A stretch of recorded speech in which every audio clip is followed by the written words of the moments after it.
Assalamualaikum warahmatullahi wabarakatuh.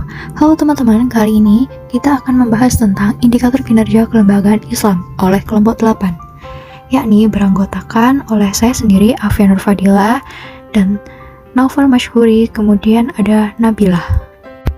Pembahasan kali ini memiliki dua subbab, yakni yang pertama adalah pengertian dan indikator kinerja kelembagaan Islam, dan yang kedua ada deskripsi kinerja optimal dalam sebuah lembaga Islam. Kira-kira apa aja sih yang kita akan bahas? Yang pertama di sini adalah pengertian dan indikator kinerja kelembagaan Islam. Nah, di sini ada kinerja dan kelembagaan Islam, masing-masing memiliki definisinya. Yang pertama yakni kinerja. Kinerja ini memiliki definisi kinerja bisa diartikan sebagai performance indicator atau memiliki definisi yakni sebagai alat ukur yang diperlukan sebagai nilai atau karakteristik guna untuk mengetahui output maupun outcome dan guna menentukan persentase keberhasilan suatu kegiatan dalam mencapai tujuannya. Nah, dalam PPT tertera bahwa kinerja atau prestasi kerja suatu kombinasi dari hasil gabungan antara keahlian dan motivasi, di mana keahlian adalah usaha untuk melaksanakan suatu pekerjaan. Nah, definisi tersebut telah diungkapkan oleh Verum, salah satu ahli dalam pembahasan kali ini, dan kita juga memiliki definisi kelembagaan Islam. Kelembagaan Islam di sini terdefinisikan sebagai sistem norma yang didasarkan ajaran Islam yang sengaja diwujudkan untuk memenuhi kebutuhan umat Islam yang sangat beragam mengikuti perkembangan zaman.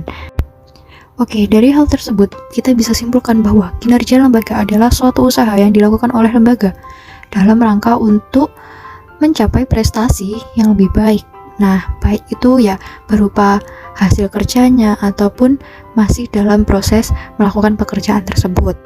Nah, inti dari kesimpulan tadi adalah indikator kinerja kelembagaan Islam, yakni ukuran kinerja yang dilaksanakan dalam kelembagaan Islam tentunya.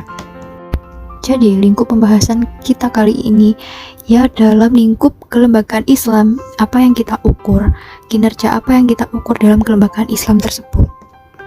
Nah, lalu apa yang menjadi indikator kinerja dalam kelembagaan Islam? Di sini tertera bahwa yang pertama adalah kualitas kerjanya. Bagaimana seseorang SDM itu bisa melakukan kinerjanya sesuai dengan apa yang menjadi ukurannya. Kemudian juga ada kuantitas hasil. Kemudian ketepatan waktu, efektivitas dan efisiensi, ada kemandirian, teamwork skill, kemudian ada kemampuan adaptasi, kemudian ada kepemimpinan, kemudian juga tanggung jawab dalam pekerjaan, kemudian sikap dan komunikasi, kemudian budaya, lingkungan kerja karyawan, dan karakter pribadi lainnya yang dimiliki oleh SDM tersebut. Jadi indikatornya tentu saja kalau pada intinya adalah profesionalitas dalam bekerja. Selanjutnya yaitu pada intinya indikator kinerja kelembagaan Islam juga memerlukan sumber daya manusia yang memiliki jiwa profesionalisme dalam melaksanakan tugas dan kewajibannya sesuai tanggung jawab masing-masing, seperti yang telah digambarkan pada surat Al-Isra ayat 84, yang artinya katakanlah tiap-tiap orang berbuat menurut keadaan masing-masing, maka Tuhanmu lebih mengetahui siapa yang lebih benar jalannya.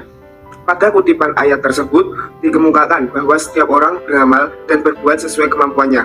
Artinya bahwa seseorang harus bekerja dengan penuh ketekunan dan mencurahkan seluruh keahliannya. Jika seseorang bekerja sesuai dengan kemampuannya, maka akan melahirkan hal-hal yang optimal.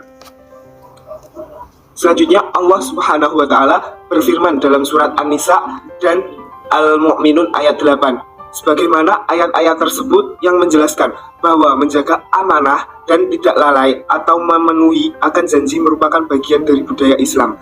Jika sifat atau sikap amanah telah tumbuh dan dimiliki dalam jiwa seseorang, maka karakter tersebut merupakan suatu kekuatan atau value yang luar biasa. Poin selanjutnya yaitu indikator kinerja dalam perspektif Islam sebagai berikut. Berdasarkan hasil penelitian Alimuddin yang mengemukakan terdapat 4 elemen penilaian kinerja yang sesuai dengan perspektif Islam yang bisa kita implementasikan dalam kelembagaan Islam, yaitu material, mental, spiritual, dan persaudaraan. Material yakni keuntungan yang cukup untuk memenuhi kebutuhan rumah tangga yang diperoleh dengan cara jujur, tidak merugikan orang lain, dan digunakan untuk investasi demi keberlangsungan hidup perusahaan atau lembaga. Yang kedua yaitu mental. Mental yaitu dalam melaksanakan suatu pekerjaan dengan tekun dan perasaan bahagia, menikmati hasil yang diperoleh dan menumbuhkan kepercayaan di antara sesama.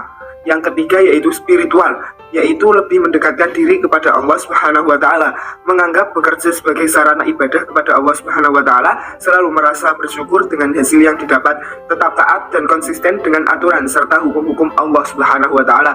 Dan yang terakhir yaitu persaudaraan. Persaudaraan ini terciptanya hubungan sosial yang humoris baik dalam lingkungan perusahaan maupun lingkungan masyarakat sekitar, dengan memberikan pekerjaan kepada orang-orang miskin, berbagi dengan masyarakat sekitar, memenuhi kebutuhan masyarakat dengan produk dan jasa yang halal, dan memiliki kualitas tinggi dengan harga terjangkau. Baik, langsung saja di sini saya akan melanjutkan ke topik selanjutnya, yakni deskripsi kinerja optimal dalam sebuah lembaga Islam. Nah, kinerja optimal dalam sebuah lembaga yakni kinerja yang mengikuti tata cara atau prosedur sesuai dengan standar yang telah ditetapkan. Nah, akan tetapi di dalam kinerja tersebut harus memiliki beberapa kriteria agar meningkatkan produktivitas sehingga apa yang diharapkan itu bisa berjalan sesuai seperti yang diinginkan. Nah, ciri-ciri dari kinerja yang efektif itu apa aja sih? Nah, ini ada beberapa di antaranya, yakni yang pertama, mendukung visi, misi, nilai, serta strategi organisasi. Yang kedua itu, memotivasi karyawan untuk bekerja dengan semangat dan berprestasi. Yang ketiga, merupakan proses terintegrasi dengan pengembangan profesionalitas dan karir. Dan yang keempat, dapat menjadi masukan bagi pemberian intensif berbasis kinerja. Nah, langsung saja. Nah, mengingat pentingnya pengelolaan manajemen kinerja organisasi atau lembaga, maka sangat diperlukan pemahaman yang mendalam dan menyeluruh baik oleh staf dan pimpinan Direktorat SDM yang menjadi pengelola dari sistem penilaian kinerja ini, ataupun pihak yang terkait yang lain yang juga bertanggung jawab terhadap pengelolaan manajemen kinerja tersebut. Nah, beberapa cara diantaranya untuk mencapai kinerja optimal. Yang pertama, membuat skala prioritas yang tepat. Ya, caranya yakni dimulai dengan menyusun skala prioritas sehingga seseorang itu dapat berkonsentrasi pada hal yang terpenting dan tujuan yang dicapai dapat terpenuhi sesuai dengan deadline yang ditentukan.